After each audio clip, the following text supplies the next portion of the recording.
yo he comisionado a nuestro CEO. Maituturing nga bang blessing in disguise ang hindi pagkapanalo ni Atisa Manalo sa Miss Universe 2025? Nagsalita na sa wakas ang tatay ng alleged fake Miss Universe na si Fatima Bosch tungkol sa isyong kinasasangkutan niya hinggil sa di umano'y pakikipagsabwatan di umano niya kay Raul Rocha para dayain ang resulta ng kompetisyon para manalo ang kanyang anak na si Fatima Bosch. Ito nga ay matapos ibunyag ng resigned judge na si Omar Harfouch at ilang Mexican journalist ang business deal nila ni Raul Rocha involving his company Pemex. Say niya sa kanyang inilabas na pahayag. Base sa Tagalog translation, meron daw siyang 35 years of professional career at 27 years daw dito ay sa Pemex.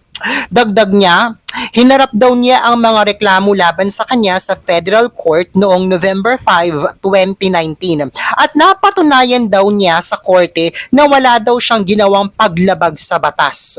Dahil sa napatunayan daw sa Federal Court na walang legal basis ang kasong isinampa laban sa kanya at hindi daw totoo na pinatawan siya ng disqualification o sanction mula sa pagiging public servant. Tungkol naman daw sa mga paninira laban sa kanyang anak na si Fatima Bosch sa 74th Miss Universe edition, nais daw niyang linawin na wala itong katotohanan tungkol sa issue ng sabwatan para dayain ang resulta. Bilang public servant, alam daw niya na subject siya sa mga pang-uusisa.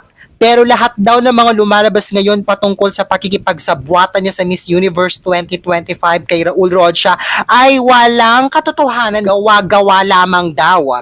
Sa katunayan, nagsampa daw siya ng reklamo laban sa Miss Mexico local pageant matapos ang gulong naganap sa Miss Mexico pageant na sinalihan ng kanyang anak sa Culiacan City sa Mexico. Kaya hindi daw totoong may personal siyang relasyon sa mga organizers ng Miss Universe. Sa pagitan ng taong 2018 at 2020 daw, nagsilbi daw siya bilang coordinator in the Directorate of Pemex Exploration and Production. Sa posisyon daw na hinawakan niya na ito, wala daw sa responsibilidad niya na mag-review o mag-award ng mga kontrata. Kaya hindi daw totoo na siya ang dahilan kung bakit nabigyan ng Pemex ang kumpanyang kinabibilangan niya ng milyong-milyong contract si Raul Rocha. Pinagtitibay daw niya ang kanyang commitment sa kanyang pamilya, sa Pemex, sa kanyang bansa at sa kanyang mga kababayan. Bilang respeto daw sana, hinihiling niya sa mga journalist na tigilan na daw ang pagpapakalat ng mga peking pahayag, dapat daw itong maituwid. Samantala, ayon sa lumabas na ulat ay may inilabas ng warrant of arrest laban kay Raul Rocha dahil napatunayan daw ng korte na involved pala si Raul Rocha sa drug, fuel, weapons trafficking at sa pagkikipagsabwatan daw niya sa mga cartel at organized criminal group. Oh my God!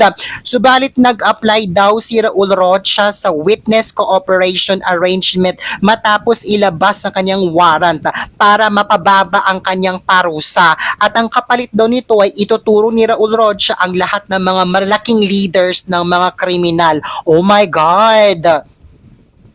Ayon sa latest update, kinansila na daw ng government ang US visa ni Raul Rocha matapos siyang masangkot sa drug, fuel at weapons trafficking sa mga cartel at mga malalaking organized syndicate. Oh my God! Ayon pa nga sa ulat, prosecutors confirmed this week to the Mexican press that Raul Canto is facing multiple counts tied to what investigators describe as a complex multinational criminal network allegedly operating for years under the guise of legitimate business structures.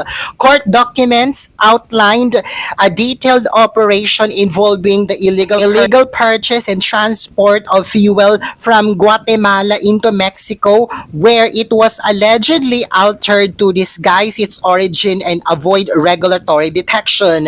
Oh my God! Investigators say that the modified fuel was then sold through front companies tied to Raul Canto.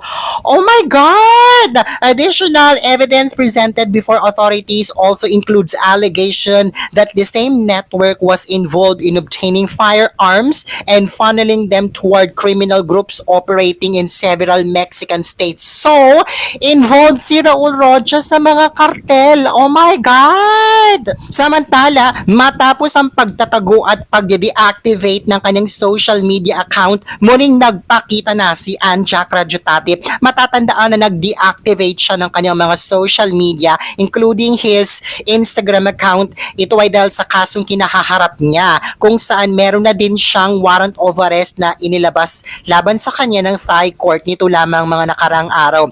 Nag-reactivate na muli ng IG account si Anja Kradyutati, pero makikita na binura nila lahat ng mga post niya tungkol sa Miss Universe. Tanging ang mga post na lamang niya patungkol sa kanyang mga Junakids ang makikita dito. Oh my gosh, so nagkandaletse-letse na sina Raul at Ann, so pareho para silang involved sa krimen. Oh my God. Ano kaya ang kahahantungan ng alleged fake Miss Universe na si Fatima Bosch? Diba? Dahil sa unti-unti na nga nabubunyag ang mga krimen na ginagawa pala nila Raul at Ann, masasabi ba nating blessing in disguise ang pagkabigo ni Atisa Manalo na makuha ang Miss Universe 2025? Kung ganito na rin pala ang nangyayari sa Miss Universe organization, diba? Anong say mo?